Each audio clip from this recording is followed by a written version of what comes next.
MBC 네트워크 뉴스 시간입니다. 정부 세수 부족 상황에 최근 경찰청이 각 시도 경찰청에 초과 근무 신청을 최소화하라고 공문을 보냈습니다. 올 연말까지 초과 근무 신청이 제한되는 날을 매주 수요일에서 수요일과 금요일로 하루 더 늘리겠다는 건데 일선 경찰들의 반발이 거셉니다. MBC 경남 서창우 기자가 취재했습니다. 이달 초 경남의 한 경찰서가 받은 경찰서 기능별 초과 근무 기준입니다. 각 부서장은 과도한 초과 근무가 발생하지 않도록 관리하라고 돼 있습니다. 불가피한 초과 근무가 발생하면 그 시간은 연가로 저축하겠다고 했습니다.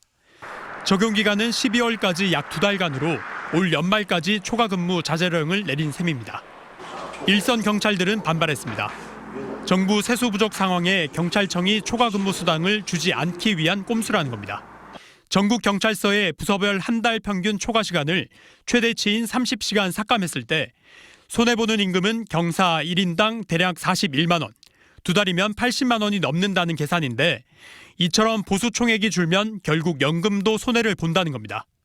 관련한 글이 경찰 내부방에 올라오자 근무 의욕 상실 계획, 비상식적 행보, 누굴 위한 경찰청이냐라는 비판 섞인 글이 잇따라 달리기도 했습니다. 12,000명이 대한민국 전체를 안전을 책임진다. 결코 많은 숫자가 아닙니다. 어쩔 수 없이 나가는 인원들인데 반드시 필요한 82만 8천원을 깎아먹겠다. 임금 삭감이 아니고 임금 갈치라고 이야기를 하는 거예요. 그러면서 근본적인 문제는 경찰청장에게 있다고 지적했습니다. 이 같은 지침의 추진 배경을 특별 치안 활동과 집중호우, 인파관리 등으로 경찰의 초과 근무 시간이 는 점을 꼽았는데 결국 서현역 묻지마 살인사건과 오송 지하차도, 12구 참사가 일어난 근본 원인과 대책은 따져보지도 않고 무작정 경찰 인력 탓만 한다는 겁니다. 국가가 책임져야 될 부분을 왜 전부 다 경찰이 책임져야 되느냐. 일 터지면, 재난 사건 터지면 또 경찰, 정부가 해야 될 일, 지방자치단체에서 해야 될 것 같아요. 경찰관들이 다 한다는 건 말도 안 되는 소리거든요. 그러니까 인력이 부족할 수밖에 없지.